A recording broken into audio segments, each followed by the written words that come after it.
सो hi student, myself Abhishek Dubey. आज हम फिर से क्लास 11th के सेट्स चैप्टर को डिस्कस करने वाले हैं। ठीक है, और ये जनरली हम आर एस अग्रवाल के बुक से इसको कवर कर रहे हैं। तो आज की जो टॉपिक है उसमें हमें एक्सरसाइज 1C के बारे में पढ़ना है, जिसमें जनरली हमने पिछले वीडियो में जैसा कि हमने पढ़ा था सबसेट्स के बारे में। तो सबसेट्स के बारे में हमें जनरली इसमें डिस्कस करना है। ठीक है, तो सबसेट्स का सिंबल पहले आप देख लो। सबसेट्स का सिंबल ये होता है। तो पिछले क्लास में जैसा कि हमने पढ़ा था कि अगर ए और बी दो सेट्स हों इस तरीके से कि ए का हर एक मेंबर बी में प्रेजेंट हो, तो हम बोलते हैं कि ए जो है वो सबसेट है बी का। और एक और सबसेट का रूप पढ़ा था हमने, प्रॉपर सबसेट। ठीक है, प्रॉपर सबसेट। तो प्रॉपर सबसेट्स किसको बोला जाता है? अगर ए और बी दो ऐसे सेट्स हों कि ए का हर एक एलिमेंट बी में प्रेजेंट हो, यानी कि ए जो है वो सबसेट हो बी का, और इस तरीके से कि ए बी के इक्वल ना हो, तो हम बोलते हैं कि ए जो है वो प्रॉपर सबसेट्स है बी का। ये जो सिंबल है ये प्रॉपर सबसेट्स के लिए है। सो फर्स्ट नंबर क्वेश्चन में क्या बताया गया है? State in each case whether A is the proper subset of B और A is not the proper subset of B. तो जैसा कि यहाँ पर दो सेट्स दिए गए हैं, ए जिसके 4 एलिमेंट हैं 0, 1, 2 एंड 3, और बी एक सेट है जिसमें 5 एलिमेंट हैं 1, 2, 3, 4 एंड 5, और हमें बताना है कि ए जो है वो बी का प्रॉपर सबसेट है या नहीं है। तो फर्स्ट ऑफ ऑल हमें पता है कि ए बी का सबसेट तब होगा जब वो दो कंडीशन को फॉलो करेगा। पहला, ए को बी का सबसेट बनना पड़ेगा, और दूसरा ए जो सेट होगा वो बी के नॉट इक्वल होना चाहिए। ठीक है, तो हमें ऑलरेडी पता है ए को बी का सबसेट कब कहते हो? जब ए का हर एक मेंबर बी में प्रेजेंट होता है। यहाँ पर आप क्या देख रहे हो? ए का एक मेंबर 0 जो है वो बी में प्रेजेंट नहीं है।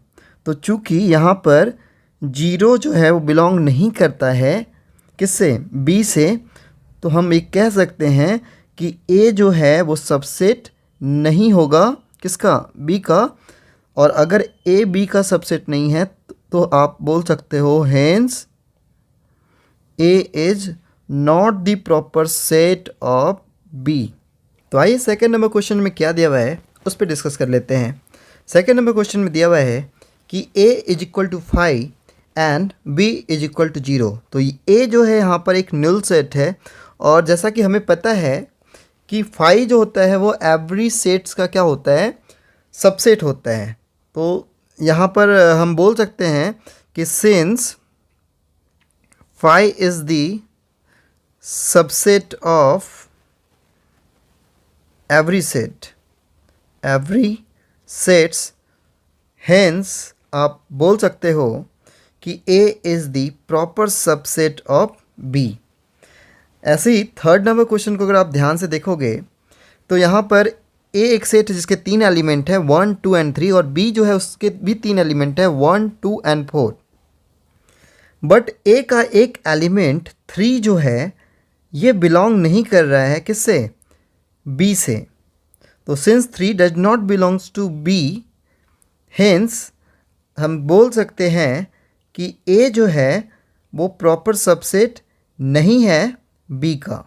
ऐसे ही 4 नंबर क्वेश्चन में दो सेट्स ए और बी दिए गए हैं, और ये दोनों सेट्स जो हैं वो सेट बिल्डर फॉर्म में हैं। तो फर्स्ट ऑफ ऑल हमें रोस्टर फॉर्म में इनको चेंज करके इनके एलिमेंट को आइडेंटिफाई करना पड़ेगा। तो जैसा कि आपके पास 4th नंबर का जो सेट ए है उसके बारे में बताया गया है कि A is the set of x where x belongs to integers, और ऐसे इंटीजर्स जिसके स्क्वायर की वैल्यू क्या होगी? 1 के इक्वल। तो आप बताइए ऐसे कौन कौन से इंटीजर्स हैं जिनके स्क्वायर की वैल्यू 1 होती है? तो पहला तो -1 का स्क्वायर क्या होता है? 1 होता है, और दूसरा 1 का स्क्वायर 1 होता है। ठीक है, यही दो ऐसे इंटीजर्स हैं जिसके स्क्वायर की वैल्यू क्या होती है? 1 होती है। यानी कि ए के जो एलिमेंट होंगे वो होंगे -1 एंड 1। ऐसे बी में दिया हुआ है कि B is the set of x where all x belongs to natural number such that x square is equal to 1। तो यहाँ पर b जो है वो क्या है, ग्रुप ऑफ एक्स है, और ऐसे एक्स जो जनरली नेचुरल नंबर से बिलोंग करते हैं, और वो भी ऐसे नेचुरल नंबर जिनके स्क्वायर की वैल्यू 1 आती है। तो जैसा कि हमें पता है ऐसा एक ही नेचुरल नंबर है 1 जिसके स्क्वायर की वैल्यू क्या आती है 1।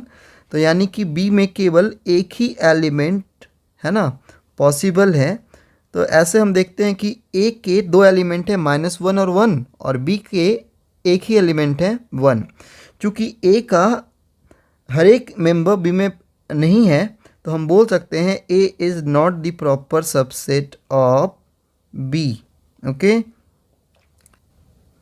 सिमिलरली फिफ्थ नंबर क्वेश्चंस को ध्यान से देखिए। यहाँ पर सेट ए जो है वो क्या है, ग्रुप ऑफ एक्स है where all x is an even natural number. And B के बारे में बताया गया है कि B is the group of x where all x is an integers. तो चलिए सबसे पहले इस सेट बिल्डर फॉर्म्स में दिए गए ए और बी को हम पहले रोस्टर फॉर्म में चेंज कर देते हैं। तो ए क्या है, एक्स की वो सारी वैल्यू है जो इवन नेचुरल नंबर को रिप्रेजेंट करते हैं। तो हमें पता है नेचुरल नंबर कहाँ से स्टार्ट होता है, 1 से, और 1 2 3 4 5 ऐसे होगा, बट हमें केवल इवन नेचुरल नंबर पर कंसीडर करना है। तो इवन नेचुरल नंबर कौन कौन से होंगे, 2 4 6 8 10, ऐसे ये कंटिन्यू चलता रहेगा पॉजिटिव इन्फिनाइट तक, यानी ए जो है एक इन्फिनाइट सेट है। तो ऐसे ही यहाँ पर अब जो अगला है बी के बारे में बताया गया है कि B is the set of x where all x is an integers. तो जैसा कि हमें पता है इंटीजर्स किसे कहते हो आप, इंटीजर्स में जनरली जितने भी नेगेटिव नंबर हैं, जितने भी पॉजिटिव नंबर हैं, और साथ में जीरो, इन तीनों को जब इंक्लूड किया जाता है तो इसे इंटीजर्स कहते हैं। यानी कि इंटीजर्स नेगेटिव इन्फिनाइट से स्टार्ट होगा, और यहाँ पर -4, फिर -3, -2, -1, बीच में जीरो आता है, और फिर 1 2 3 4, ऐसे ही कंटिन्यू चलते हुए पॉजिटिव इन्फिनाइट पे एंड होता है। तो चूँकि जो इवन नेचुरल नंबर हैं वो इंटीजर्स से बिलोंग करते हैं, तो हम बोल सकते हैं कि A is the proper subset of B. Okay, now in question number 6 दिया हुआ है आपके पास A is the set of x where all x is integers and B is the set of x where all x is a rational number.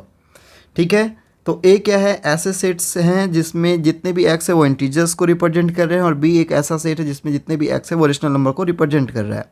और जैसा कि हमें पता है कि इंटीजर्स जो है वो रेशनल नंबर के ग्रुप से ही बिलोंग करते हैं, मतलब जितने भी इंटीजर्स है उसको हम रेशनल नंबर बोल सकते हैं। तो आप लिखोगे कि as we know that all the integers belongs to the group of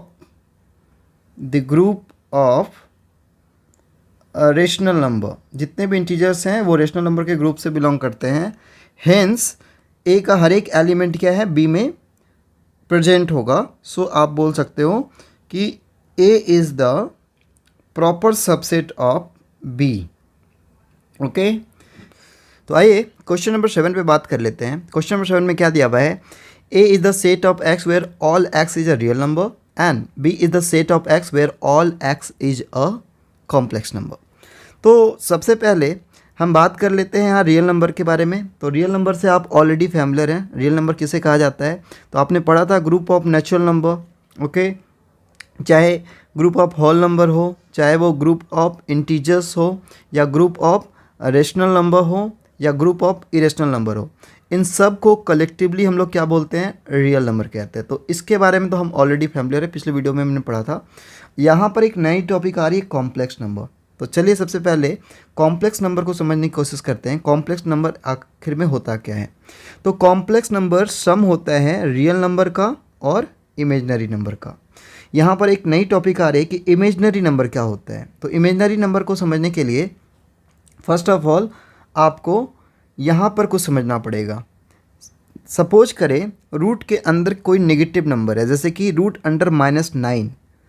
तो एक बात बताएं, 9 की तो वैल्यू हमने पता है, रूट 9 की वैल्यू 3 होती है। लेकिन जब -√9 की वैल्यू बात करते हैं तो ऐसे नंबर को इमेजनरी नंबर कहते हैं। और इनको सॉल्व करने का जो तरीका होता है, हम इसको ऐसे लिख सकते हैं 9 इंटू रूट अंडर माइनस 1। ठीक है, 9 की वैल्यू तो हमें 3 पता है, और रूट अंडर माइनस 1 को यहाँ पर क्या कहा जाता है, यूनिट इमेजनरी नंबर कहा जाता है, जिसको जनरली आई से डिनोट किया जाता है। तो इस तरीके से रूट अंडर माइनस 1 को हम क्या लिख सकते हैं, आई लिख सकते हैं। तो हमने देखा रूट अंडर माइनस 9 की वैल्यू क्या हो गई इमेजनरी फॉर्म में, 3i। सिमिलरली एक और एग्जांपल हम ले लेते हैं। हमारे पास है अंडर रूट माइनस 121/49। तो सबसे पहले क्या इसे इमेजनरी फॉर्म में हम कैसे लिखेंगे, तो हमें इसकी वैल्यू तो पता है 121/49 रहा, तो हम इसको सिंपली लिख सकते हैं 11/7। बट जब रूट के अंदर निगेटिव साइन के साथ 121/49 होगा तो इस तरह के नंबर को इमेजनरी नंबर कहा जाता है। और यहाँ पर हम इसको लिखते समय ऐसे लिख सकते हैं 121/49। ओके, और ये जो रूट माइनस 1 है रूट के अंदर, उसको हम -1 लिख सकते हैं अलग से। ठीक है, और ये जो है इसकी वैल्यू हमें पता है 11/7 होगा, और रूट अंडर -1 की वैल्यू को हम आई लिख सकते हैं। तो इस तरीके से हमने देखा कि रूट अंडर -9 को 3i लिखा जा सकता है, और रूट अंडर -121/49 को 11/7 आई लिखा जा सकता है। जहाँ आई को क्या कहते हैं, याद रखना है आपको, यूनिट इमेजनरी नंबर। तो हमने देखा कि रियल नंबर जो कॉम्प्लेक्स नंबर होते हैं वो सम होते हैं रियल नंबर के और इमेजनरी नंबर के। यानी कि हम यहाँ पर देख सकते हैं कि कॉम्प्लेक्स नंबर जनरली किसे कहा जाता है, जो नंबर a + bi के फॉर्म का होता है, जहाँ a और b को रियल नंबर कहते हैं, और जो i होता है वो यूनिट इमेजनरी नंबर, जिसको आप -1 रूट के अंदर बोलते हो। ठीक है, तो ये चीज़ समझ में आ गया आपको। अब हम बात करते हैं कि क्या रियल नंबर कॉम्प्लेक्स नंबर्स के सबसेट हो सकते या नहीं हो सकते। तो फर्स्ट ऑफ ऑल, अगर हर एक रियल नंबर को हम a + bi के फॉर्म में लिख दे तो हम उनको कॉम्प्लेक्स नंबर बोल सकते हैं। तो चलिए सिंपली हम एक रियल नंबर पे बात करते हैं, -4 पे। क्या इसको कॉम्प्लेक्स नंबर के फॉर्म में लिखा जा सकता है? यस, लिख सकते हैं। कैसे? तो आप लिखोगे -4 + 0i। 0i की वैल्यू क्या हो गई, 0। तो हम क्या देख रहे हैं यहाँ पर -4 को हम कॉम्प्लेक्स नंबर के फॉर्म में लिख सकते हैं। उसी तरीके से एक और पकड़ लो, -2/3। क्या इसको हम कॉम्प्लेक्स नंबर के फॉर्म में लिख सकते हैं? Yes, we can write here -2/3 + 0i। ठीक है, तो यहाँ पर जो इमेजनरी पार्ट है वो 0i है, कहीं ना कहीं ये टोटल वैल्यू 0 ही है। ठीक है, तो इस तरीके से हमने देखा कि जितने भी रियल नंबर है उनको कॉम्प्लेक्स नंबर के फॉर्म में लिखा जा सकता है। तो hence we can say that a is the proper subset of b, चूँकि a का हर एक एलिमेंट b से बिलोंग करता है और a b के इक्वल नहीं है। ठीक है, अब नेक्स्ट क्वेश्चन पे आ जाइए। यहाँ पर क्या बोला गया है कि a is the set of x where all x is an isosceles triangle in a plane, and b is the set of x where all x is an equilateral triangle in the same plane। तो जैसा कि हम देख सकते हैं यहाँ पर जो आइसोस्केलेस ट्रायंगल्स हैं उसको हम इक्विलेटरल ट्रायंगल के ग्रुप में नहीं रख सकते। ठीक है, क्योंकि जितने भी आइसोस्केलेस ट्रायंगल्स किसको कहते हैं? ऐसे ट्रायंगल्स जिसके 2 साइड्स इक्वल हों। यानी कि इसमें जितने भी ट्रायंगल्स होंगे उसमें क्या होगा, 2 साइड से इक्वल होगा। ठीक है, जितने भी इक्विलेटरल ट्रायंगल होंगे 2 साइड्स इक्वल होंगे। ठीक है, बट बी में क्या होगा, ऐसे ट्रायंगल्स होंगे जिसके तीनों साइड्स इक्वल होंगे, क्योंकि इक्विलेटरल ट्रायंगल्स के तीनों साइड्स क्या होते हैं, इक्वल होते हैं। तो इस ग्रुप में हम क्या देख सकते हैं कि ए के सारे एलिमेंट, ठीक है, बी में प्रेजेंट नहीं हो सकते। क्यों? क्योंकि जितने भी आइसोस्केलेस ट्रायंगल्स है वो इक्विलेटरल ट्रायंगल नहीं हो सकते। तो आप लिखोगे कि since all the isosceles triangle not the equilateral triangles। ठीक है, आइसोस्केलेस ट्रायंगल्स इक्विलेटरल ट्रायंगल नहीं हो सकते, सो हम बोल सकते हैं a is not the proper subset of b। यहाँ पर क्या कर देना, आपको लिख देना है नो, ये नहीं हो सकता। ऐसे ही अगला क्वेश्चन देखते हैं। यहाँ पर बोला गया है a is the set of x where all x is a square in a plane, and b is the B is the set of x where all x is rectangle in the same plane. तो जैसा कि आपको पता है कि जितने भी squares हैं उनको रेक्टेंगल कहा जा सकता है। Since all the squares are said to be a rectangle, चूँकि स्क्वायर्स को रेक्टेंगल्स कहा जा सकता है तो इसका मतलब ये हुआ कि ए के हर एक एलिमेंट बी में प्रेजेंट होंगे, है ना। और अगर ए का हर एक एलिमेंट बी में प्रेजेंट होगा तो हम बोल सकते हैं yes A is the proper subset of B, क्योंकि ए जो होगा वो बी का सबसेट होगा और अगर सबसेट होगा तो उसको प्रॉपर सबसेट भी बोल सकते हो। तो यहाँ पर आंसर यस होगा। ऐसे ही है कि A is the set of x where x is a triangle in a plane and B is the set of x where x is a rectangle in the same plane। तो यहाँ पर A क्या है? A एक ऐसा set है जो एक ही प्लेन में लाई करने वाले ट्रायंगल्स को रिप्रेजेंट कर रहे हैं, ठीक है, अब ये ट्रायंगल कैसा भी हो। और B क्या है? B एक ऐसा सेट है जिसमें सारे रेक्टेंगल, तो स्क्वायर को भी इसमें ले सकते हैं, कैसा भी रेक्टेंगल हो सकता है। तो आप क्या देख रहे हो कि ए का एक भी ट्रायंगल बी में नहीं लाई करेगा, यानी कि ए का कोई भी एलिमेंट बी में लाई नहीं करेगा। तो हम बोल सकते हैं no, B is not the proper subset, sorry B is not the proper subset of, sorry A is not the proper subset of B, ठीक है। अब ऐसे ही नेक्स्ट क्वेश्चन पर देख लेते हैं क्या बोला जा रहा है 9th नंबर में कि A is the set of x where x is a even natural number less than 8। तो चलिए ए की वैल्यू क्या क्या हो सकती है? ए के एलिमेंट हो सकते हैं इवन नेचुरल नंबर, तो नेचुरल नंबर में इसमें एलिमेंट में 2 आ सकता है, 4 हो गया, 6 हो गया, 8 से लेस यानी 3 ही एलिमेंट होंगे। और बी के बारे में क्या बोला गया है? B is the set of x where all x is a natural number which divide 32, यानी कि बी के सारे एलिमेंट क्या होंगे? 32 को डिवाइड करने वाले नंबर, यानी 32 के फैक्टर होंगे। तो 32 का फैक्टर क्या होगा? 1 इंटू 32, 2 इंटू 16, 4 इंटू 8, बस। यानी कि बी के जो एलिमेंट हैं वो हैं 1, 2, 4, 8, 16 एंड 32। अब आप क्या देख रहे हो? ए का 2 एलिमेंट तो हमें दिख रहा है 2 एंड 4, बट 6 जो है वो बी से बिलोंग नहीं कर रहा है। तो 6 does not belongs to B, hence we can say that A is not the subset of proper subset of B, ठीक है। तो इस तरीके से हमने क्वेश्चन नंबर 1 को कर लिया है कंप्लीट। आइए सेकंड नंबर क्वेश्चन पर थोड़ा ध्यान दे दिया जाए। क्या दिया हुआ है इसमें? इसमें बोला जा रहा है examine whether the following statement are true और फॉल्स। चेक करिए कि दिया गया स्टेटमेंट ट्रू है या फॉल्स है। तो फर्स्ट नंबर क्वेश्चन पर फोकस करते हैं। इसमें क्या दिया हुआ है कि 2 सेट्स दिए हुए हैं। पहला सेट्स, उसमें 2 ही एलिमेंट दिखाई दे रहे हैं ए एंड बी, और क्या बोला जा रहा है? वो सबसेट नहीं है, प्रॉपर सबसेट नहीं है दूसरे सेट जिसके 3 एलिमेंट दिखाई दे रहे हैं बी, सी और ए। अब ये स्टेटमेंट है फॉल्स। क्यों फॉल्स है? आप देख लो, आप खुद से सोचो। पहले सेट के 2 एलिमेंट ए और बी जो हैं दूसरे सेट के 3 एलिमेंट में शो हो रहे हैं, है ना, ए और बी यहाँ भी दिखाई दे रहे हैं।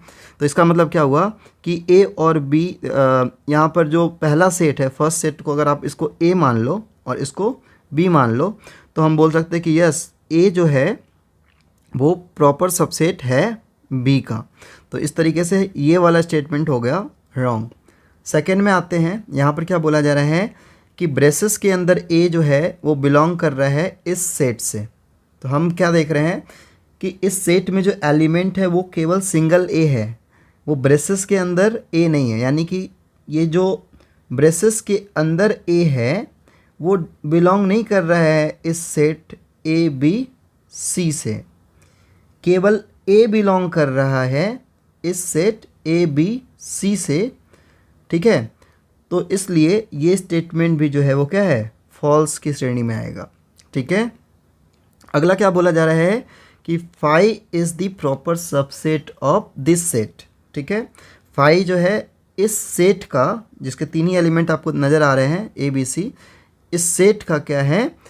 प्रॉपर सबसेट है। तो यस, हमें तो पता है फाई सारे सेट्स का प्रॉपर सबसेट होता है या सबसेट होता है। तो since the phi is the subset of every set, so we can say that this statement is true. इस स्टेटमेंट को ट्रू माना जाएगा। सो 4 नंबर क्वेश्चन में आप देखें क्या दिया हुआ है।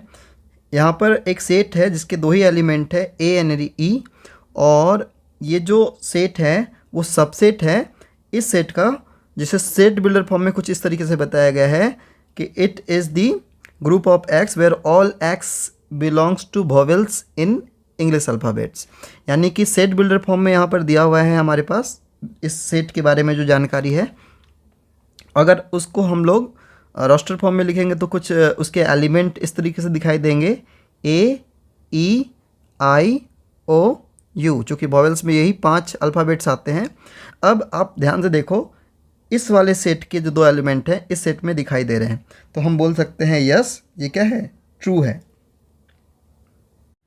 अच्छा, अब आपके पास क्या दिया हुआ है 5th नंबर क्वेश्चंस में कि एक सेट है group of x where all x belongs to whole number. ठीक है, यहाँ जितने भी एक्स हैं वो होल नंबर से बिलोंग कर रहे हैं, और ऐसे एक्स है ना जिसकी वैल्यू के लिए ये वाला रिलेशन जो होगा वो ट्रू हो जाएगा। तो हम देख रहे हैं कि होल नंबर में एक ही ऐसा नंबर है जिसके लिए ये रिलेशन ट्रू होगा, वो क्या है, 0। यानी कि इस सेट में एक एलिमेंट पॉसिबल है 0 जो कहीं से भी वॉइड सेट नहीं होगा। तो ये वाला जो स्टेटमेंट है हम क्या बोल सकते हैं, ये स्टेटमेंट्स क्या होगा, फॉल्स है। ठीक है, ओके। अगला है 6 में कि ए जो है वो इस सेट से बिलोंग कर रहा है। ए जो है वो बिलोंग कर रहा है इस सेट से जिसमें 2 एलिमेंट दिखाई दे रहे हैं। पहला एलिमेंट है ब्रेसेस के अंदर ए और दूसरा एलिमेंट है बी।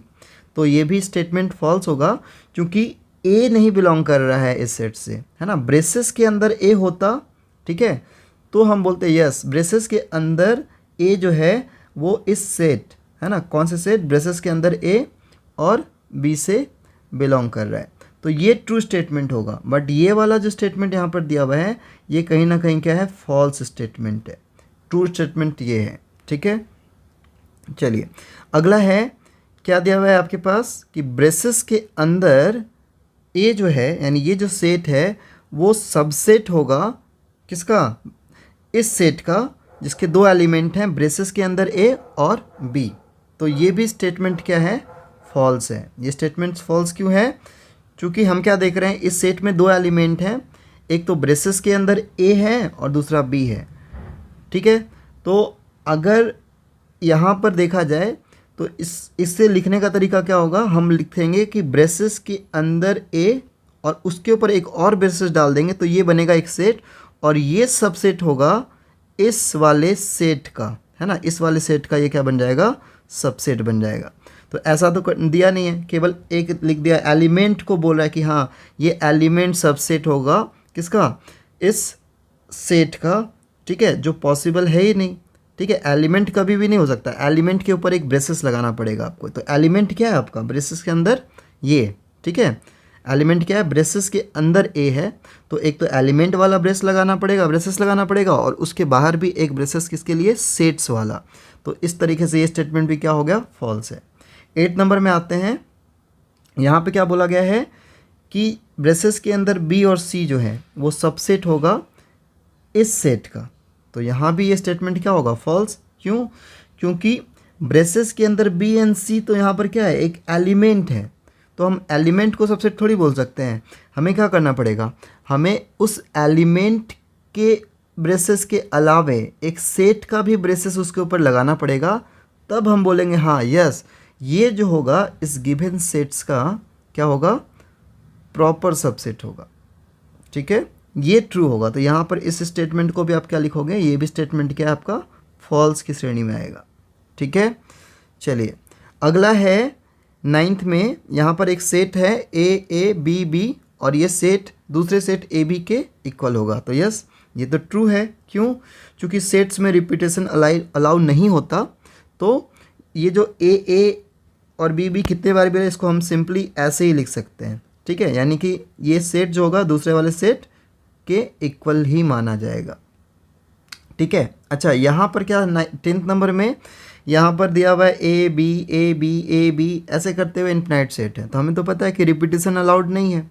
ठीक है, सेट्स में रिपीटेशन अलाउड नहीं होता। और ये क्या स्टेटमेंट बोल रहा है कि ये एक इन्फिनाइट सेट है। नो, इन्फिनाइट सेट नहीं है, इसमें 2 ही एलिमेंट है ए और बी, चूँकि नंबर ऑफ मेंबर जो हैं इसके फिनाइट हैं, तो इसको हम इनफिनाइट सेट नहीं बोल सकते, ये क्या है फिनाइट सेट है, तो ये भी स्टेटमेंट क्या है फॉल्स की श्रेणी में आएगा। ठीक है। अच्छा 11th नंबर क्वेश्चन को देखिए, ये क्या बोलता है, A is the set of all circle of the unit radius in a plane. A उन सारे सर्कल को रिप्रेजेंट कर रहा है जिसकी रेडियस यूनिट है, यूनिट रेडियस की है। ठीक है।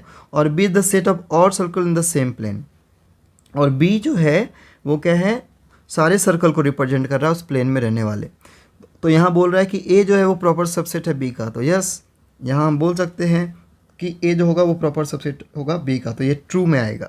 तो चलिए क्वेश्चन नंबर 3 पर थोड़ा डिस्कस कर लिया जाए। क्वेश्चन नंबर 3 में क्या बोला गया है कि ए इज इक्वल टू 1 और B is equal to braces के अंदर 1 और 2। ठीक है, दो सेट दिए गए हैं और आपसे बोला जा रहा है कि ए जो है वो प्रॉपर सबसेट नहीं है बी का। तो फर्स्ट ऑफ ऑल ध्यान दीजिए, यहाँ पर ए का एक ही एलिमेंट है 1 जो बिलोंग कर रहा है किससे, ए से। चूँकि यहाँ पर 1 बिलोंग कर रहा है ए से, और बी के केस में अगर आप देखोगे तो यहाँ पर 1 नहीं बिलोंग कर रहा है, यहाँ ब्रेसेस के अंदर 1 जो है वो बिलोंग कर रहा है बी से। तो हम क्या देख रहे हैं कि ए का एलिमेंट 1 वो कहीं से भी बी के अंदर नहीं दिखाई दे रहा है। हाँ 1 जो दिखाई दे रहा है वो ब्रेसेस के अंदर है, दोनों में डिफरेंस है, केवल सिंगल 1 और एक ब्रेसेस के अंदर 1, दोनों में बहुत डिफरेंस है। तो यानी कि 1 जो है वो बी के अंदर नहीं है, यानी ए का एलिमेंट बी के अंदर नहीं है। सो हम बोल सकते हैं यस ए जो है वो प्रॉपर सबसेट नहीं है बी का। ठीक है, चलिए 4th नंबर क्वेश्चन पर आते हैं। 4th नंबर क्वेश्चन में बोला गया है write down all the subset of each of the following sets. यहाँ पर कुछ सेट्स दिए गए हैं और उसके जितने भी पॉसिबल सबसेट होंगे उनको लिखना है। तो सबसे पहले ए का इस यहाँ पर हम लिखते हैं कौन कौन से पॉसिबल सबसेट्स हो सकते हैं। तो इसके दो पॉसिबल सबसेट हो सकते हैं, एक तो फाई जो होता है वो एवरी सेट्स का सबसेट होता है, और दूसरा ये ए खुद यानी ब्रेसेस के अंदर ये ए जो है ये पॉसिबल सबसेट्स में आएगा। वैसे ही अगर आप सेकेंड नंबर क्वेश्चन को देखोगे तो इसके जो पॉसिबल सबसेट्स होंगे वो क्या होंगे, पहला तो होगा फाई, दूसरा होगा ब्रेसेस के अंदर ए। ठीक है, जितने भी एलिमेंट उनको लिख दीजिए ब्रेसेस के अंदर बी। ओके, और जो लास्ट वाला पॉसिबल है वो खुद ये सेट बी ही होगा, यानी ब्रेसेस के अंदर ए एंड बी। ठीक है, यानी 4 पॉसिबल सबसेट होंगे। ओके, अब ऐसे ही सी है, तो इस सी के जो पॉसिबल सबसेट्स होंगे वो क्या क्या होंगे। तो फर्स्ट ऑफ ऑल क्या होगा फाई, चूँकि फाई एवरी सेट्स का सबसेट होता है। फिर ब्रेसेस के अंदर -2, ओके, फिर ब्रेसेस के अंदर 3, और फिर ब्रेसेस के अंदर ठीक है -2 एंड 3। अब डी नंबर क्वेश्चन में देखते हैं इसके पॉसिबल सबसेट्स क्या हो सकते हैं। तो पहला हो सकता है 5, दूसरा हो सकता है -1 ब्रेसेस के अंदर, फिर ब्रेसेस के अंदर 0, फिर ब्रेसेस के अंदर 1। ठीक है, फिर दो के ग्रुप में ले सकते हैं, ब्रेसेस के अंदर -1 एंड 0, फिर ब्रेसेस के अंदर 0 एंड 1। ठीक है, और एक और पॉसिबल है ब्रेसेस के अंदर -1 एंड 1, और जो लास्ट एलिमेंट होगा ये पूरा का पूरा सेट ही, यानी कि ब्रेसेस के अंदर -1, 0 एंड 1। तो ये टोटल 8 पॉसिबल सबसेट है यहाँ पे।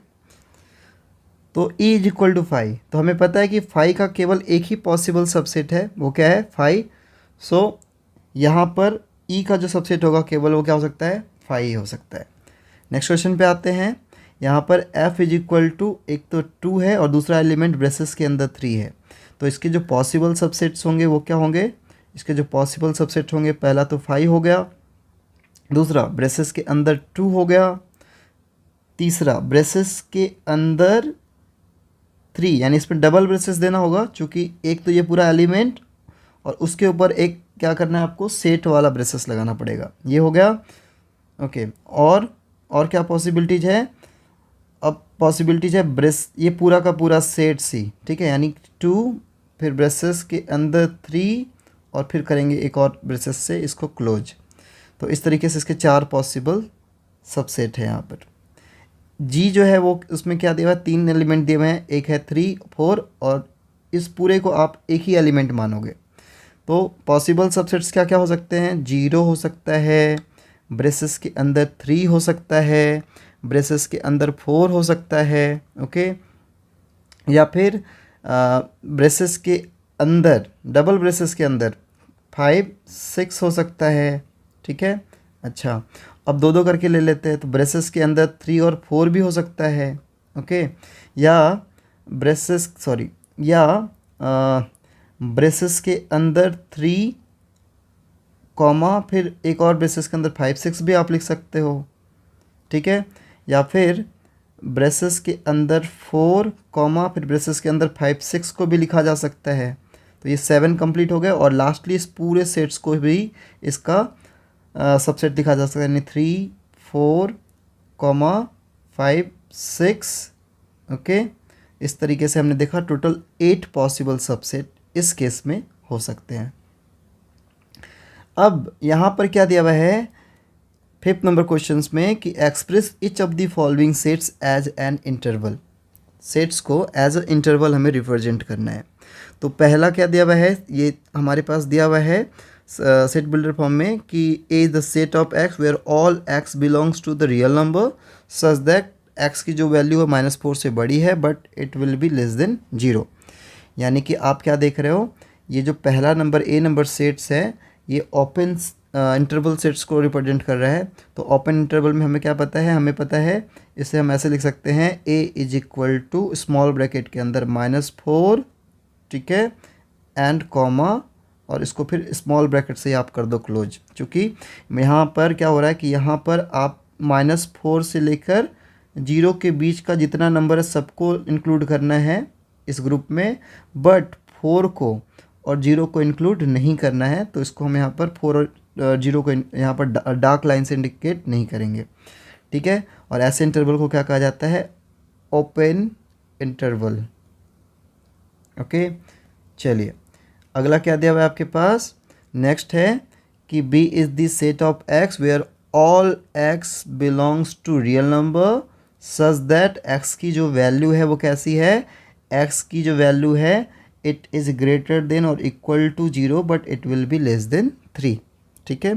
तो समझिए थोड़ा, यहाँ पर ऐसे इंटरवल को आप क्या कहते हो, ऐसे इंटरवल को कहते हो right hand open interval, open interval कहते हो। याद भी हो जाएगा आपको थोड़ा प्रैक्टिस करते करते, इसलिए मैं इसको लिखवा दे रहा हूँ।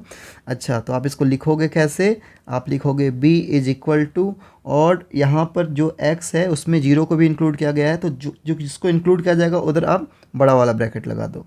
तो बड़े ब्रैकेट के साथ आप लगा दोगे 0 और इधर लिख दोगे (3), और चूँकि 3 को यहाँ इंक्लूड नहीं करना है इस ग्रुप में तो इधर लगा दोगे छोटा ब्रैकेट, ठीक है। नंबर लाइन पे भी एक बार अगर रिप्रेजेंट करना हो तो 0 से लेकर 3 के बीच में जितने भी नंबर है उन सबको, यानी पूरे नंबर लाइन को ही आप यहाँ पर रिप्रेजेंट कर दोगे। 0 को इंक्लूड करना है तो उसको डार्क कर देना, और 3 को इंक्लूड नहीं करना है तो इसमें केवल इसको ऐसे आप इंडिकेट करोगे, ओके। नेक्स्ट क्या है आपके पास, नेक्स्ट है लेफ्ट हैंड ओपन इंटरवल को इंडिकेट कर रहा है यहाँ पे। C is the set of x where all x belongs to real number such that x की जो वैल्यू है ग्रेटर देन 2 है but it will be less than और इक्वल टू 6, ठीक है।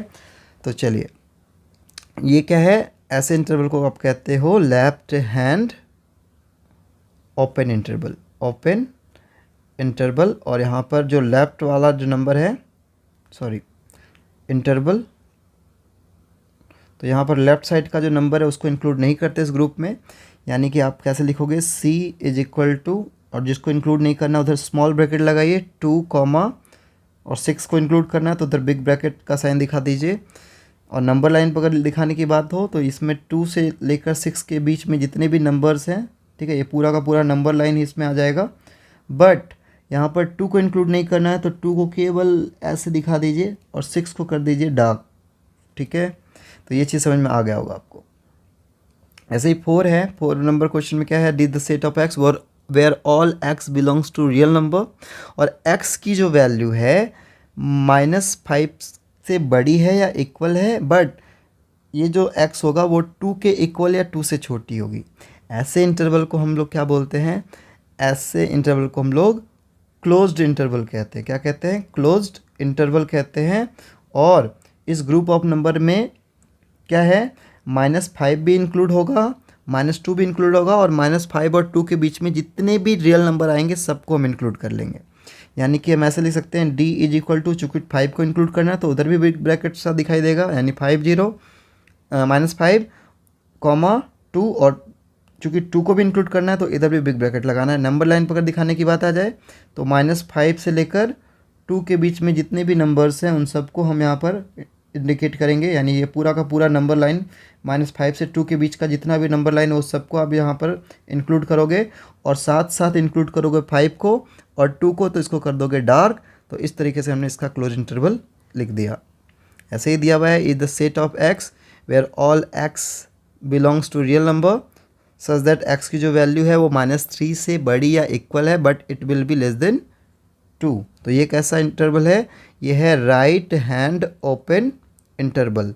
ठीक है, राइट हैंड ओपन इंटरवल है। तो इसको आप कैसे लिखोगे, जिसको इंक्लूड करना है, चूँकि -3 को इसके ग्रुप में इंक्लूड करना है तो जिसको इंक्लूड करना है उधर बिग ब्रैकेट से हम रिप्रेजेंट करेंगे, तो -3, ठीक है। और फिर इधर 2 के साइड पे क्या करना, आप स्मॉल ब्रैकेट डाल देना, चूँकि 2 इंक्लूडेड नहीं है उस ग्रुप ऑफ नंबर में। ठीक है, नंबर लाइन पे दिखाने की बात है तो -3 से 2 के बीच का जितना भी रियल नंबर आपको दिख रहा है सबको आप यहाँ पे इंडिकेट कर दो, यानी पूरा का पूरा नंबर लाइन ही यहाँ पर इंक्लूड दिखा दोगे। बट यहाँ पर 3 इंक्लूडेड है तो 3 को डार्क कर देंगे, और -2 इंक्लूडेड नहीं है तो -2 को केवल कुछ इस तरीके सिंबल से रिप्रेजेंट कर देंगे। ऐसे ही है ऐप में क्या बोला गया है कि F is the group of x where x is a real number such that x की जो वैल्यू है वो -2 से बड़ी है या इक्वल है but it will be less than 0। तो एक तरीके से ये भी किसको रिप्रेजेंट कर रहा है, ये भी रिप्रेजेंट कर रहा है राइट हैंड ओपन इंटरवल। और इसमें भी आप क्या देख रहे हो, 2 को चूँकि इंक्लूड करना है इस ग्रुप ऑफ नंबर में तो उधर रखना बिग ब्रैकेट, और 0 को इंक्लूड नहीं करना है तो उधर देना स्मॉल ब्रैकेट। ठीक है, नंबर लाइन पर अगर बात करोगे तो वही चीज़ करो, -2 से लेकर 0 के बीच में जितने भी नंबर हैं, यानी पूरा का ये पूरा नंबर लाइन, ठीक है, जितने भी रियल नंबर है इसके बीच में सबको इंक्लूड करना है, तो पूरा लाइन ही ले लो इन दोनों के बीच का। और चूँकि 2 को इंक्लूड करना है तो इसको डार्क कर दो, और इसको इंक्लूड नहीं करना है तो यहाँ आप कर दो 0। यहाँ तक समझ में आ गया होगा आपको।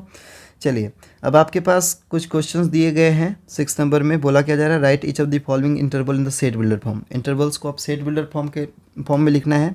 तो यहाँ पे आप कैसे लिखोगे, तो यहाँ पर ए नंबर में आप लिखोगे A is the group of x, okay, where all x belongs to real number, okay, where जो एक्स है, ठीक है, वो क्या है -2 से बड़ा होगा बट ये 3 से क्या होगा, छोटा होगा। ठीक है, अच्छा, अब अगर इसको लिखना हो तो ये क्या है, ये क्लोज इंटरवल को रिप्रेजेंट कर रहा है, ये क्लोज इंटरवल है। इस ग्रुप ऑफ नंबर में -4 के इक्वल भी होगा x और उससे बड़ा भी हो सकता है, बट 10 से क्या होगा, छोटा या इक्वल हो सकता है। तो इसको लिखोगे b is the group of x where all x belongs to real number such that x की जो वैल्यू है वो क्या है, ग्रेटर देन और इक्वल टू 4 है but it will be less than और इक्वल टू 10। ठीक है, तो इस तरीके से हमने इसको सेट बिल्डर फॉर्म में यहाँ पर लिख दिया। अब ऐसे ही दिया हुआ है यहाँ पे C जो है उसमें क्या दिया हुआ है, बिग ब्रेसेस -1 फिर कॉमा 8 और उधर से स्मॉल ब्रेसेस। तो आपको ये पता है जिधर को बिग ब्रेसेस होता है उधर को हम लोग उस नंबर को उस ग्रुप में रिप्रेजेंट करते हैं, यानी -1 के बराबर होगा या -1 से बड़ा हो सकता है x, बट 8 से क्या होगा, छोटा होगा। इसको लिखने का तरीका होगा C is equal to group of x where all x belongs to real number such that x की जो वैल्यू है, ठीक है, it will be equal to और greater than -1 but it will be less than 8। तो इस तरीके से हम इसको लिख सकते हैं।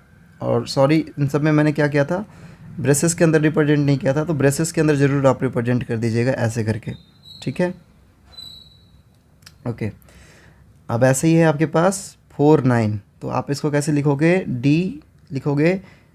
D is the group of x where all x belongs to real number such that x की वैल्यू, चूँकि 4 को यहाँ इंक्लूड नहीं करना है तो x की वैल्यू जो होगी वो 4 से बड़ी होगी but it will be less than और इक्वल टू 9, और फिर ब्रेसेस को कर दीजिए क्लोज। ऐसे ही ई नंबर को आपको लिखना है ठीक है। ई नंबर 5 नंबर में क्या दिया हुआ है, E is the group of x. ठीक है, आप क्या लिखोगे, E is the group of x where all x belongs to real number such that यहाँ पर जो x है वो -10 से क्या होगा, बड़ा होगा। ठीक है, या इक्वल होगा, बट ये 0 से क्या होगा, छोटा होगा। तो इस तरीके से हम ई को रिप्रेजेंट कर सकते हैं। वैसे ऐप को अगर आप ध्यान से देखोगे 6 नंबर क्वेश्चन में, तो क्या बोला गया है कि एफ जो है वो क्या है, लेफ्ट हैंड ओपन इंटरवल। तो इसको आप कैसे लिखोगे, आप लिखोगे यहाँ पर कि f is the group of x where all x belongs to real number such that x की जो वैल्यू है, ठीक है, वो 0 से क्या होगी, बड़ी होगी, but it will be less than और इक्वल टू 5, और ब्रैकेट को कर दीजिए क्लोज। तो इस तरीके से हमने सारे इंटरवल्स को किस फॉर्म में लिख दिया, सेट बिल्डर के फॉर्म में लिख दिया है। अब आइए क्वेश्चन नंबर 7 पे थोड़ा ध्यान दिया जाए। यहाँ पर बताना है कि जो स्टेटमेंट है, यहाँ पर एक सेट्स दिया हुआ है आपके पास ए, उसमें 3 ही एलिमेंट है। फर्स्ट तो 3 दिख रहा है, दूसरा जो है ब्रेसेस के अंदर 4 और 5, और तीसरा एलिमेंट है 6। अब उससे रिलेटेड कुछ स्टेटमेंट दिए गए हैं, वो ट्रू हैं या फॉल्स हैं, आपको ये बताना है। तो यहाँ पर क्या बोल रहा है कि ब्रेसेस के अंदर, यानी ये ब्रेसेस के अंदर 4 5 जो है वो सबसेट है ए का। तो पहले मैं बता दूं, ब्रेसेस के अंदर 4 5 जो है वो एलिमेंट है, और एलिमेंट कभी भी सबसेट नहीं हो सकता। उस एलिमेंट यानी 4 5 जो है, ठीक है, उसके ऊपर भी एक ब्रेसेस लगाना पड़ेगा, तब ये जाके एक सेट बनेगा, और ये सेट बनेगा सबसेट किसका, इस सेट ए का। तो यानी कि ये जो स्टेटमेंट है ये क्या है, फॉल्स स्टेटमेंट में आएगा। ठीक है। अच्छा, अब क्या बोल रहे हैं यहाँ के कि ब्रेसेस के अंदर 4 5 जो है एलिमेंट है ए का, यानी 4 5 जो है वो बिलोंग कर रहा है ए से। ये एक ट्रू स्टेटमेंट है, क्योंकि 4 और 5 क्या है, ब्रेसेस के अंदर 4 5 इसका एलिमेंट है एक्चुअली। ठीक है। अच्छा, आगे क्या दिया हुआ है कि डबल ब्रेसेस के अंदर 4 5।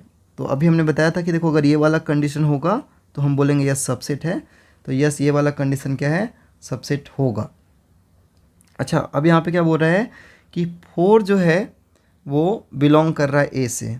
तो आपको पहले बता दूं, अकेला 4 नहीं बिलोंग कर रहा है, 4 अपने साथी 5 के साथ, यानी यहाँ पर पेयर ऑफ नंबर्स 4 और 5 वो बिलोंग कर रहे हैं ए से। तो कहीं ना कहीं ये क्या है, एक फॉल्स स्टेटमेंट को रिप्रेजेंट कर रहा है। ठीक है।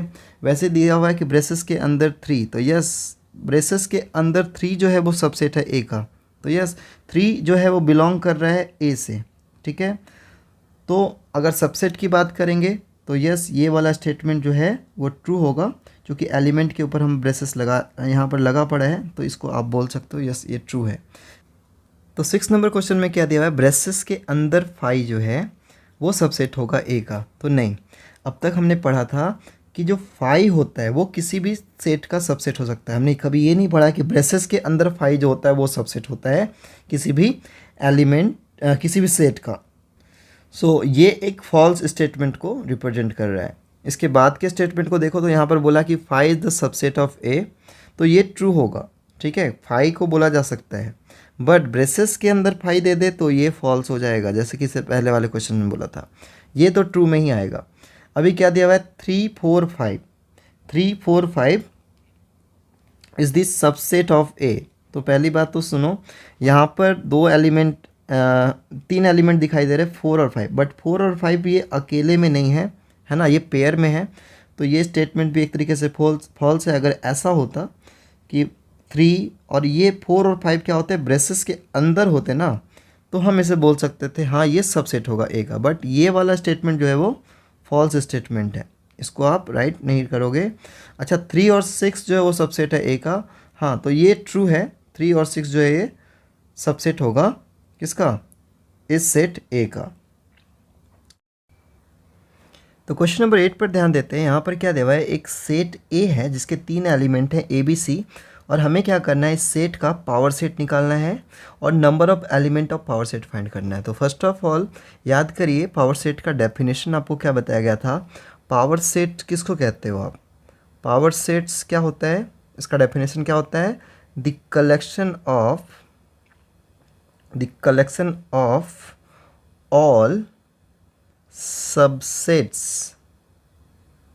of set A is called power set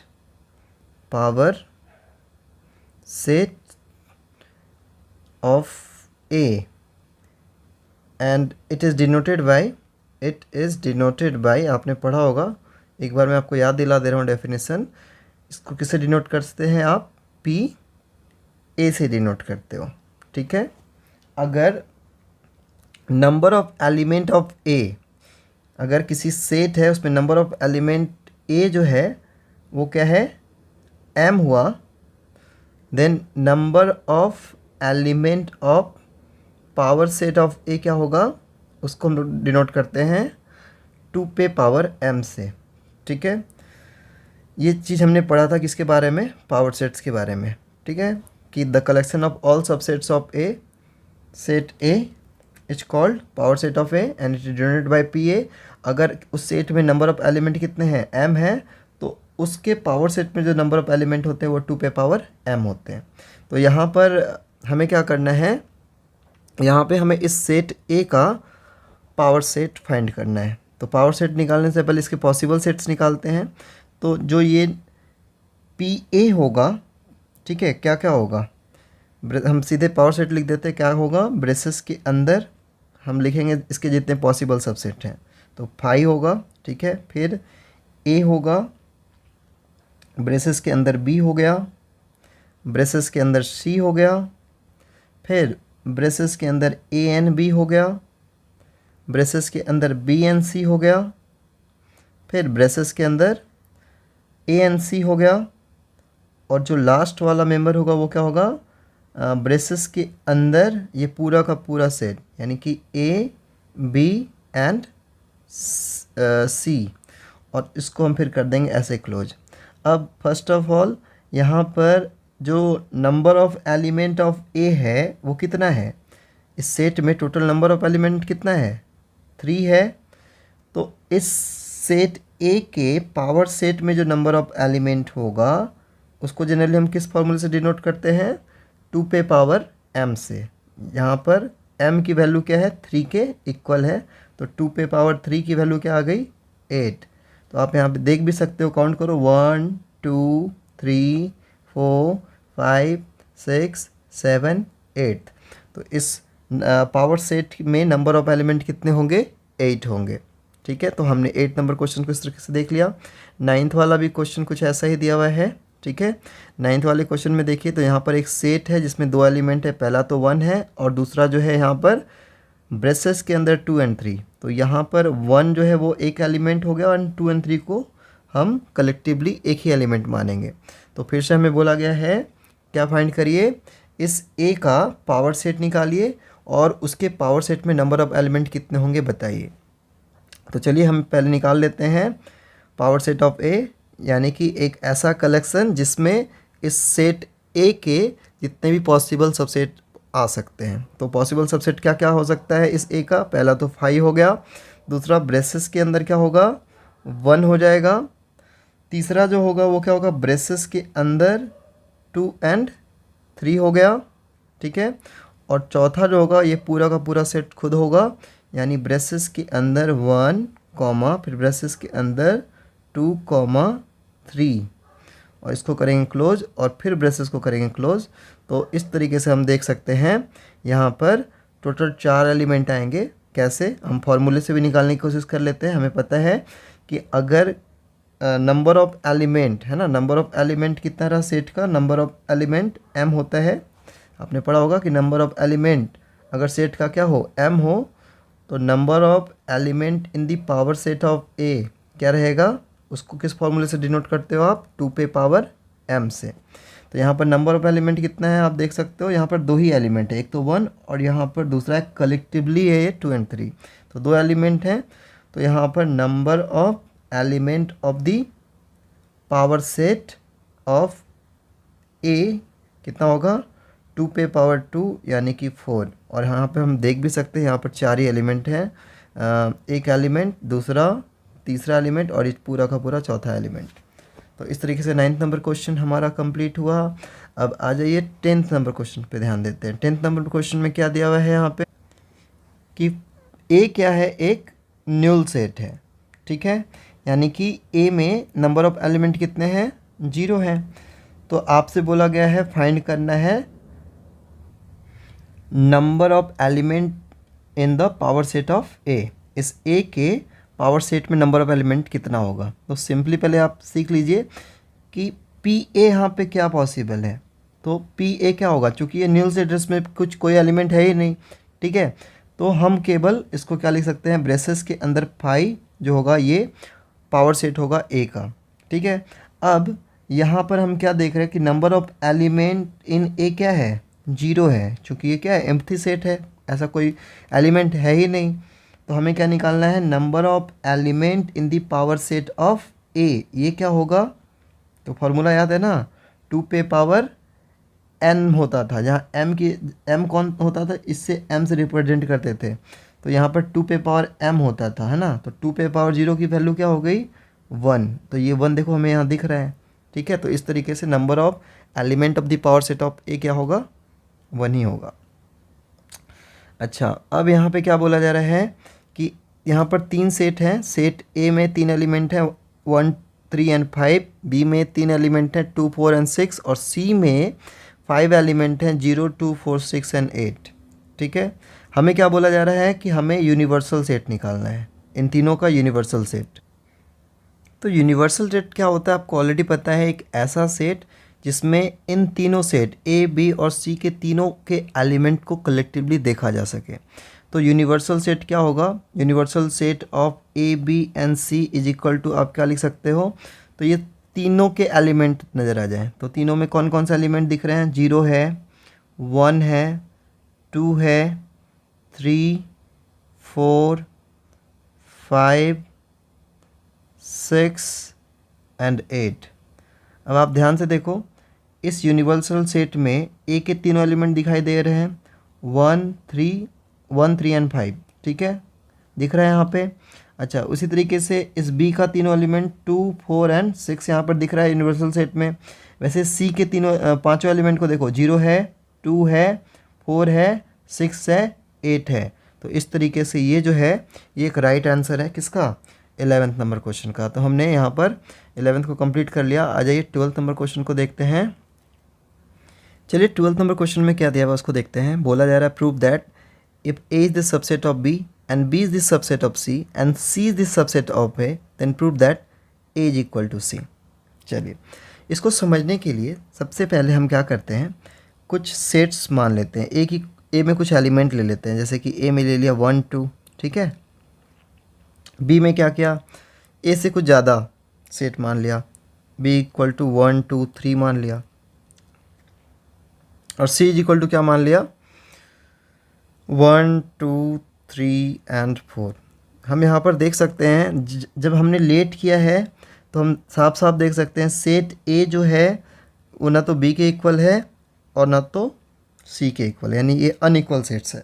अगर ऐसा कंडीशन लेकर चलते हैं इन तीनों सेट्स को और उसको अगर एक एक करके इन तीनों पे अप्लाई करते तो देखिए क्या होता है। अगर आप बोल रहे हो कि ए जो है वो सबसेट है बी का, तो यानी कि क्या हुआ, 1, 2 जो है वो सबसेट होगा किसका, इस सेट 1, 2 एंड 3 का।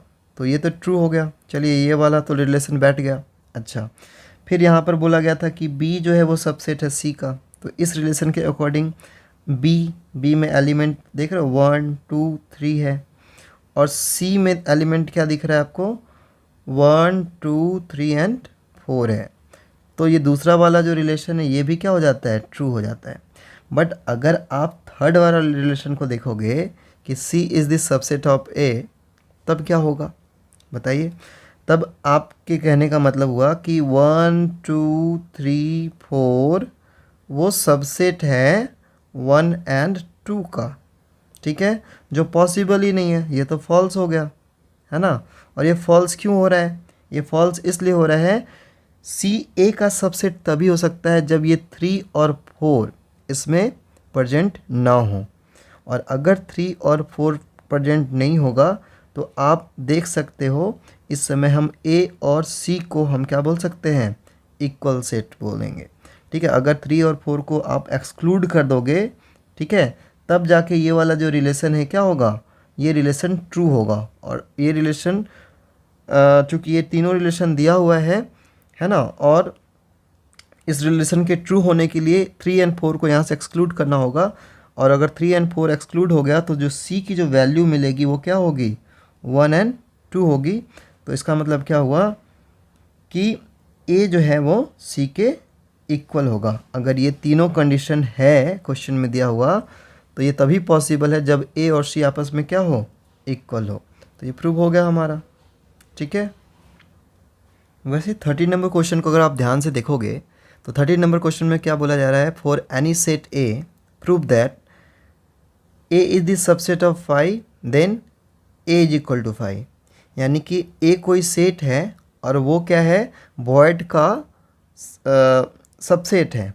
ए जो है वो वॉइड सेट का सबसेट है। इसका मतलब क्या हुआ, सिंस ए जो है वो क्या है, सबसेट है 5 का, तो इसका मतलब क्या हुआ, ए में कोई भी एलिमेंट नहीं है ना। ए क्या है, एम्प्टी सेट है। तो आप बोल सकते हो दैट इज वाई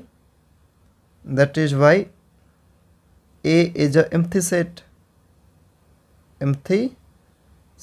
ए एक एम्प्टी सेट है। और अगर ए एक एम्प्टी सेट है तो हम क्या बोल सकते हैं, yes A is equal to 5।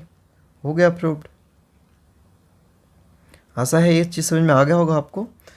तो आइए इस एक्सरसाइज के लास्ट क्वेश्चन को हम लोग डिस्कस कर लेते हैं। इसमें लास्ट क्वेश्चन 14 नंबर है। इसमें क्या बोला गया है कि state whether the given statement is true और फॉल्स। बताना है कि दिया हुआ स्टेटमेंट गलत है या सही है।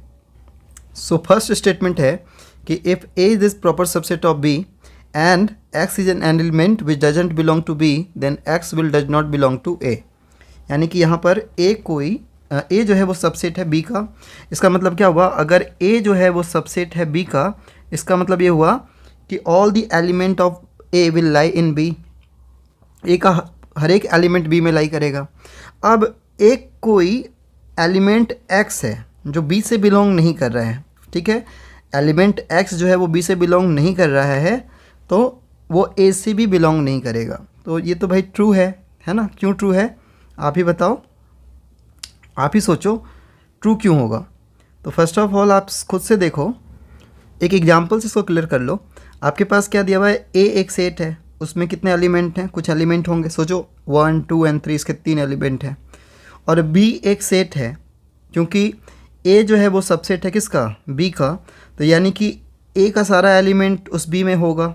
इसके अलावा कुछ और भी एलिमेंट हो सकते हैं, ठीक है। हमने मान लिया कुछ और भी एलिमेंट, 5 तक ही मान लिया, ये 5 एलिमेंट है। तो इस कंडीशन में ए को कहा जा सकता है कि वो सबसेट है क्या, बी का।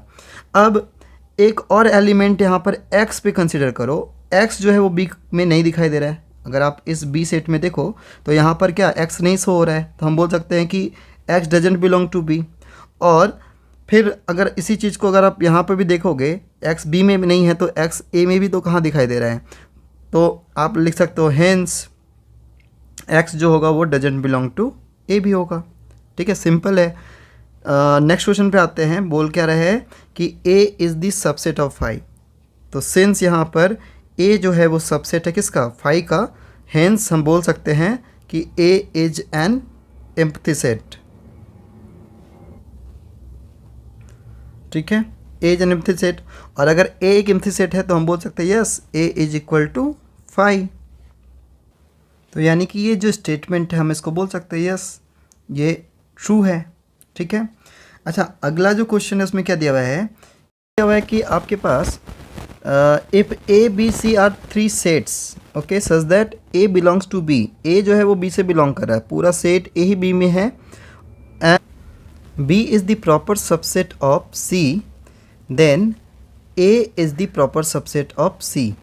तो ये स्टेटमेंट जो होगा फॉल्स होगा, ठीक है। कैसे फॉल्स होगा, तो इसको ऐसे समझिए, माना कि ए कोई सेट है जिसमें एक ही एलिमेंट है ए। अब सिंस यहाँ पर ऐसा दिया हुआ है कि ए बिलोंग्स टू बी, यानी कि मान लीजिए बी एक ऐसा सेट है जिसमें ए बिलोंग कर रहा है, यानी कि आप देख सकते हो ए क्या है, ए की वैल्यू क्या है, ब्रेसेस के अंदर है। तो हम लिख सकते हैं कि B is equal to double braces के अंदर ए ऐसे आप लिख दोगे, ठीक है। अब यदि बी जो है वो प्रॉपर सबसेट है सी का, ठीक है, सिंस यहाँ पर आपके दिया हुआ है कि B is the proper subset of C, तो हम मान सकते हैं कि सी एक ऐसा सेट है जिसमें बी के एलिमेंट्स लाई कर रहे हैं। तो बी का एलिमेंट कैसे लाई कर रहा है, ऐसे दिखाओगे, ब्रेसेस के अंदर ए और फिर कुछ और भी एलिमेंट मान लो बी एन सी, ठीक है। तो हमने इस कंडीशन के अकॉर्डिंग ये रिलेशन पाया और इस कंडीशन के अकॉर्डिंग ये एक सेट बना लिया। अब क्या बोल रहा है कि ए जो होगा वो प्रॉपर सबसेट होगा सी का। तो आप ध्यान से देखो, ए प्रॉपर सबसेट सी का कब होगा, जब ए का एक एलिमेंट ए, केवल ए, ब्रेसेस के अंदर ए नहीं, ओनली ए जो होगा वो सी के अंदर होगा। बट ऐसा तो है नहीं, है ना। सी इस फॉर्म में होता ना, सी अगर इस फॉर्म में होता ए बी सी, तब हम बोल सकते थे कि यस ए जो है वो प्रॉपर सबसेट है सी का। बट आप क्या ध्यान से देख रहे हो, यहाँ पर ए नहीं है, ब्रेसेस के अंदर ए जो है वो लाई कर रहा है सी में, तो हम लिख सकते हैं कि ए जो है वो प्रॉपर सबसेट नहीं होगा सी का, ठीक है। और इसलिए स्टेटमेंट को आप फॉल्स कहोगे। स्टेटमेंट नंबर 4 को देखिए। 4 में क्या बताया गया है कि if A B C are three set such that A is the subset of B, यानी ए का हर एक एलिमेंट बी में लाई कर रहा है, एंड बी बिलोंग्स टू सी, और ये पूरा का पूरा बी जो है वो सी से बिलोंग कर रहा है, तो ए भी सी से बिलोंग करेगा। ये ट्रू है या फॉल्स है, तो ये स्टेटमेंट भी फॉल्स है। अब फॉल्स क्यों है इसका कारण आप समझ लीजिए। मान लीजिए कि ए कोई सेट है, ठीक है, उसका एक एलिमेंट है ए। अब सिंस ए जो है वो प्रॉपर सबसेट है बी का, है ना, क्योंकि ऐसा दिया हुआ है यहाँ पे कि ए जो है वो प्रॉपर सबसेट है बी का, तो बी हम कुछ ऐसा सेट मान सकते हैं जिसमें ए का तो एलिमेंट दिखेगा ही, ये ए का एलिमेंट, सेट ए का एलिमेंट स्मॉल ए तो यहाँ दिखेगा ही, इसके अलावा कुछ और भी एलिमेंट दिख जाएगा, तो हमने एक एक्स्ट्रा ले लिया बी। तो इस कंडीशन में हम बोल सकते हैं कि A is the proper subset of B. अब यहाँ पर फिर से दिया हुआ है कि since B belongs to C, ठीक है, यहाँ पे क्या दिया हुआ है कि सी कोई ऐसा सेट है जिसमें बी भी बिलोंग कर रहा है, और इसके अलावा भी कुछ और भी एलिमेंट हो सकते हैं। मान लो कि सी मान लिया, यानी कि क्या देख रहे हो आप, ये पूरा का पूरा बी, यानी कि ब्रेसेस के अंदर ए एंड बी जो है वो लाई कर रहा है सी के एलिमेंट में। तो आप क्या देख रहे हो इस तरीके से कि यहाँ पर सी में, सी जो सेट है उसके दो एलिमेंट दिख रहे हैं ब्रेसेस के अंदर ए एंड बी, इसके अलावा हमने एक एक्स्ट्रा मान लिया है सी। अब यहाँ पर बोल क्या रहा है कि अगर ऐसा हुआ कि बी बिलोंग्स टू सी, तो ए भी सी से बिलोंग करेगा। तो आप ध्यान से देखो, क्या ए सी से बिलोंग कर रहा है, क्या केवल ए, मतलब अगर आप ध्यान से देखोगे ना, अगर ए सी से तब बिलोंग करता जब हमें क्या दिखाई देता, ब्रेसेस के अंदर ए, ठीक है, अकेला दिखाई देता, इसके अलावा कुछ भी दिखाई देता, उससे मतलब नहीं। अगर ये वाला कंडीशन दिख जाता तब हम बोलते कि हाँ ए बिलोंग्स टू सी, बट ऐसा नहीं है, ब्रेसेस के अंदर, है ना, ये पूरा का पूरा पेयर ऑफ नंबर, है ना, उसके अंदर लाई कर रहे हैं, तो हम बोल सकते हैं कि ए जो है डज नॉट बिलोंग टू सी, ए जो है बी से बिलोंग नहीं करेगा, लेकिन यहाँ तो बोल रहा है कि बिलोंग्स टू सी, तो ये तो स्टेटमेंट फॉल्स हो गया। आइए नेक्स्ट क्वेश्चन पे आप ध्यान से देख लेते हैं। नेक्स्ट क्या है आपके पास 5th में कि if A B C are three set such that A is not the proper subset of B and B is not the proper subset of C. अगर ए बी सी तीन सेट्स हैं इस तरीके से कि ए प्रॉपर सबसेट बी का नहीं है और बी प्रॉपर सबसेट सी का नहीं है, तो ए जो है वो प्रॉपर सबसेट ऑफ सी नहीं होगा।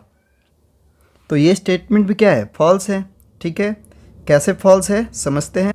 चलिए इसको समझने के लिए हम कुछ लेट कर लेते हैं। हम मान लेते हैं कि लेट ए कोई सेट है, उसमें केवल एक ही एलिमेंट है ए। उसी तरीके से बी कोई सेट है, उसमें दो एलिमेंट हैं बी एंड सी, और सी कोई सेट है, उसमें दो एलिमेंट है ए एंड सी। अब आप ध्यान से देखेंगे कि यहाँ पर जो सेट ए का एलिमेंट ए जो है वो ए में तो बिलोंग कर रहा है, but A does not belong to B, तो हेंस हम बोल सकते हैं कि A is not the proper subset of B. Okay, अब उसी तरीके से बी और सी पर अगर आप ध्यान से देखोगे तो बी का जो एक एलिमेंट बी जो है वो बी में तो बिलोंग कर रहा है, but small b does not belong to C.